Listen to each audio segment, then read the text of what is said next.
Avengers Doomsday et Avengers Secret Wars sont confirmés comme un nouveau départ pour l'univers cinématographique Marvel en restaurant une narration centrale avec Doctor Doom en héros de sa propre histoire. Les réalisateurs, Joe et Anthony Russo, ont été partout dans les médias récemment pour la sortie de leur film The Electric State sur Netflix, et ils ont partagé les plus gros détails à ce jour sur Avengers Doomsday et Secret Wars. Salut à tous et bienvenue sur House of Marvel pour une nouvelle vidéo. Aujourd'hui, on plonge dans les plus grosses révélations sur les prochains films Avengers.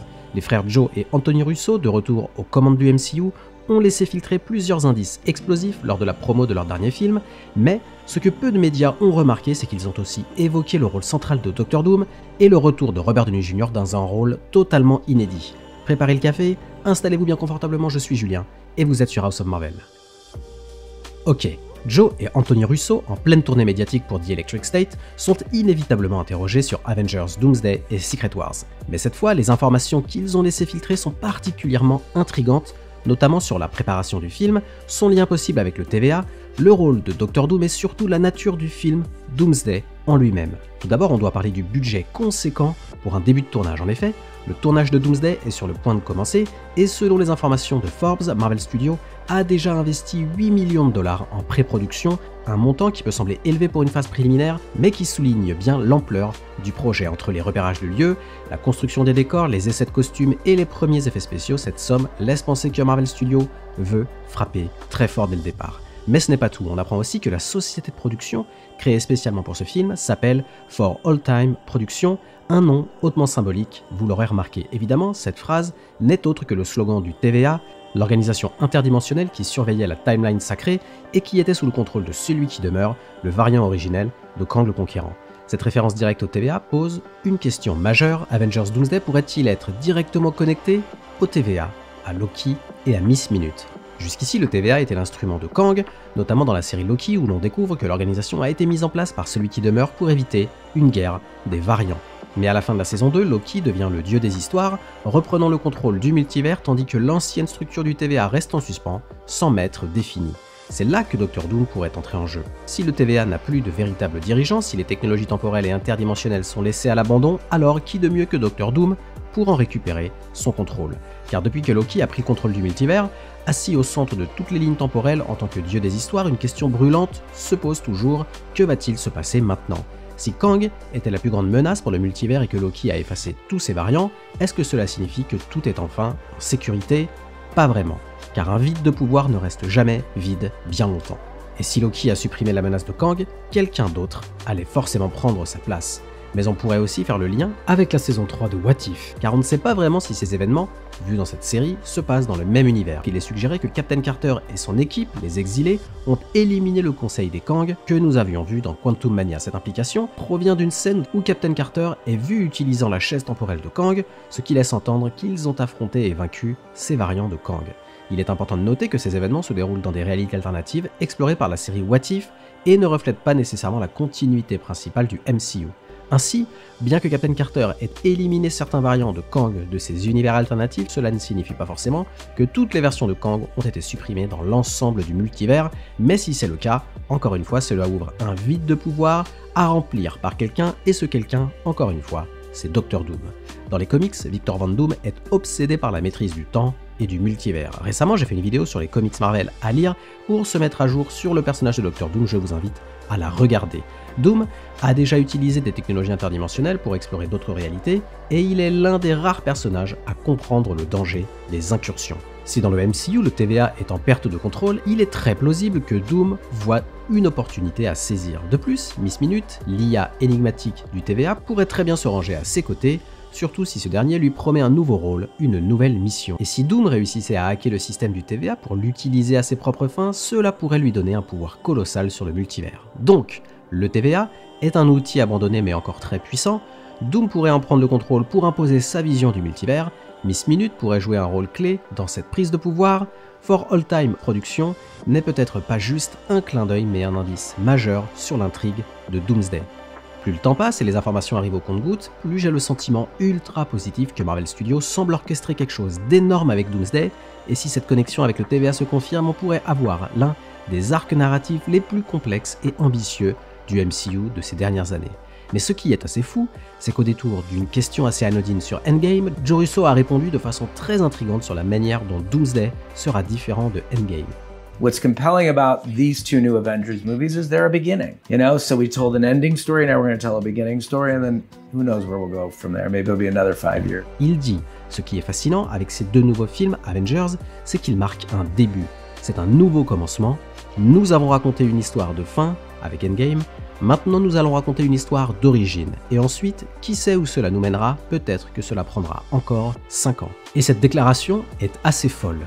Car pour la première fois, Joe Russo confirme qu'Avengers Doomsday sera un tout nouveau départ pour le MCU. Contrairement à Endgame, qui marquait la fin d'une ère, Doomsday sera donc une histoire d'origine posant les bases de la prochaine grande saga. Avec cette déclaration, les Russo révèlent un changement majeur dans la structure narrative du MCU. On ne sera pas dans une simple suite ou une résolution des conflits laissés en suspens, et il y en a beaucoup, mais dans l'introduction d'une nouvelle dynamique, un renouveau total pour l'univers Marvel. Et ce qui est encore plus intriguant, c'est cette phrase quand il dit « Nous avons raconté une histoire de fin, maintenant nous allons raconter une histoire d'origine ». Ce qui soulève une question essentielle, l'histoire d'origine de qui? S'agit-il de Doctor Doom, le nouveau visage du MCU, de l'émergence d'une nouvelle équipe d'Avengers, des 4 Fantastiques, des X-Men, ou même la création d'un nouvel ordre multiversel après la disparition des Kang? Les mots de Joe Russo confirment que Doomsday ne sera pas simplement un Avengers 5, mais le point de départ d'une nouvelle saga avec potentiellement plusieurs années avant d'atteindre le climax dans Secret Wars, et s'il parle d'un délai de 5 ans, c'est peut-être un indice sur l'ampleur de cette nouvelle ère du MCU et surtout de l'implication des frères Russo qui a priori auraient déjà signé pour réaliser plusieurs films X-Men dans la nouvelle saga. Un autre moment ultra important de cette interview des frères Russo est le suivant. La question est, qui a eu l'idée de faire revenir Robert Downey Jr. sous cette forme? Joe Russo répond, Was Kevin. C'était Kevin Feige.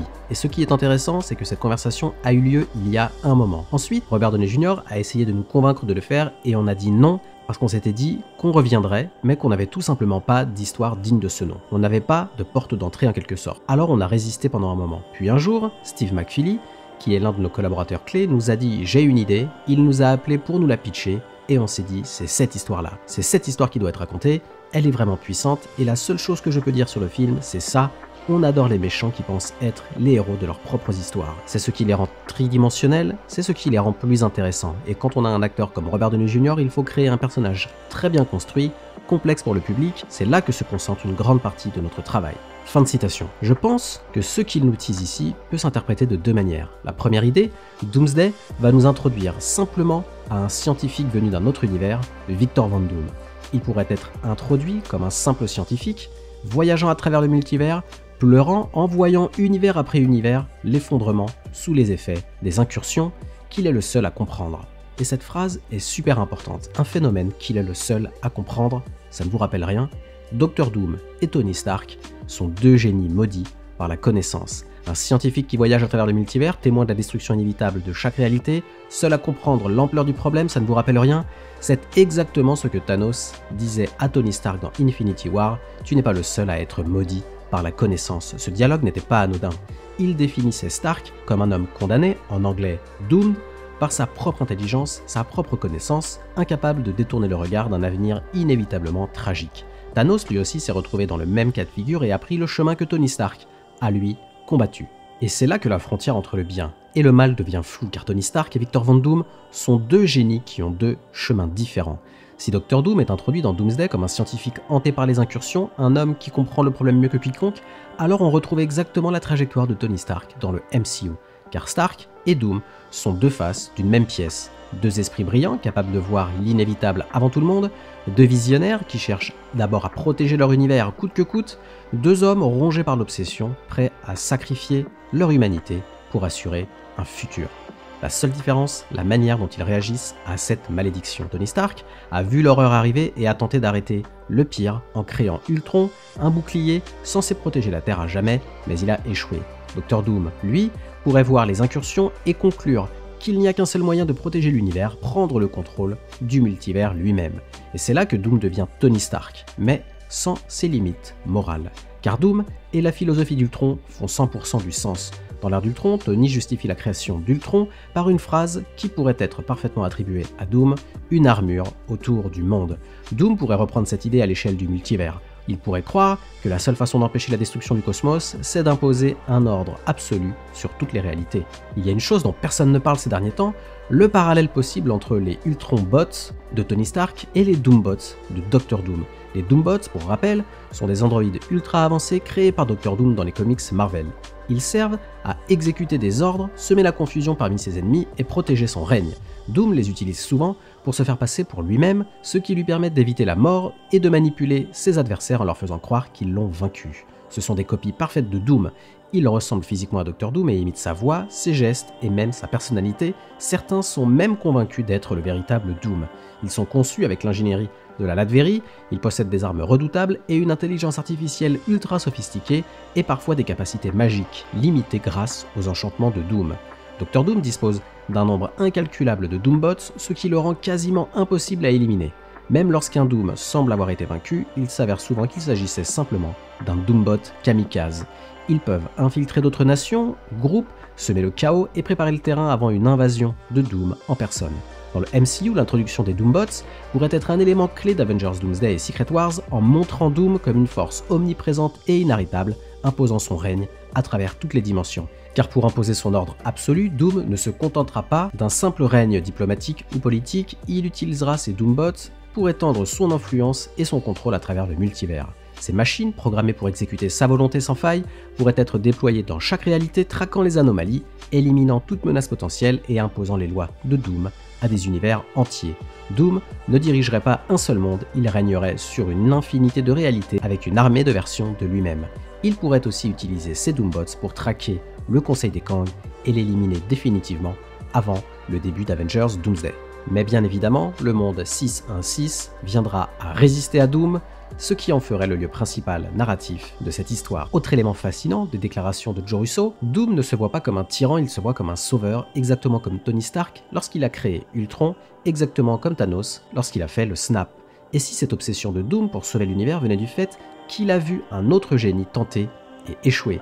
Et si dans son propre univers, Doom avait vu Tony Stark essayer de résoudre les incursions et échouer tragiquement? Doom veut imposer l'ordre total, quitte à sacrifier le libre arbitre. C'est le même dilemme qui a hanté Tony Stark toute sa vie, laisser les choses suivre leur cours et risquer la catastrophe. Ou prendre des mesures radicales pour imposer l'ordre, quitte à devenir le monstre que l'on voulait combattre. Doom incarne cette philosophie poussée à l'extrême, là où Tony Stark a compris ses erreurs et s'est sacrifié pour un bien plus grand, Doom pourrait refuser d'admettre qu'il a tort et imposer sa vision du multivers, que les autres le veuillent ou non. Doom ne sera pas simplement le grand nouveau méchant du MCU, il sera donc le Tony Stark d'un autre univers, un Tony Stark qui n'a jamais été arrêté.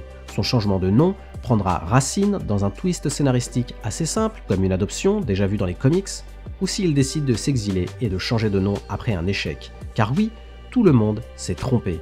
Quand Joe et Anthony Russo ont pris la parole au Comic-Con 2024 et annoncé que Robert Downey Jr. incarnerait Dr. Doom, les fans ont immédiatement pensé que c'était un choix basé sur son talent, son Oscar fraîchement gagné, ou son statut de légende du MCU, mais la vérité est bien plus profonde et bien plus intéressante, et cela n'a rien à voir avec un aveu d'échec ou un coup marketing. Quand Joe Russo a déclaré que personne d'autre au monde ne pouvait mieux jouer ce rôle, il ne parlait pas simplement du jeu d'acteur de Robert Downey Jr., mais il parlait du personnage lui-même, parce que Tony Stark et Victor Von Doom sont les deux faces d'une même pièce. Deux génies, deux visionnaires, deux hommes maudits par leur propre intelligence, chacun cherchant à protéger le monde à leur manière, quitte à flirter avec la tyrannie. Si Robert Downey Jr. revient, ce n'est pas pour honorer l'héritage d'Iron Man, c'est pour montrer ce qu'aurait été Tony Stark s'il avait choisi une autre voie, celle de Doom. C'est comme si on revenait en arrière à l'ère d'Ultron et qu'on voyait le Tony Stark sombre émerger. Doomsday ne sera pas une simple guerre, mais un débat philosophique sur l'avenir du multivers. Tony Stark et Dr. Doom partagent une même malédiction à être maudits par la connaissance, et cette fois personne ne sera là pour arrêter Doom avant qu'il ne devienne le dieu empereur. À vous de me donner votre avis maintenant. Que pensez-vous de ce nouveau départ pour le MCU, ce Dr. Doom en maître du jeu, et surtout le retour de Robert Downey Jr. dans un rôle totalement différent? Est-ce que vous pensez que Doom sera le vrai moteur de cette nouvelle ère? Comment imaginez-vous le retour de Robert Downey Jr. sous un autre visage? Dites-moi vos théories en commentaire, je veux savoir jusqu'où vous pensez que Marvel Studios peut aller avec ces deux films, et comme d'habitude, merci d'avoir regardé cette vidéo. Si elle vous a plu, merci de la liker et de me donner votre avis en commentaire. Aussi, pour ne pas louper mes prochaines vidéos, abonnez-vous et activez les notifications. À la prochaine sur House of Marvel.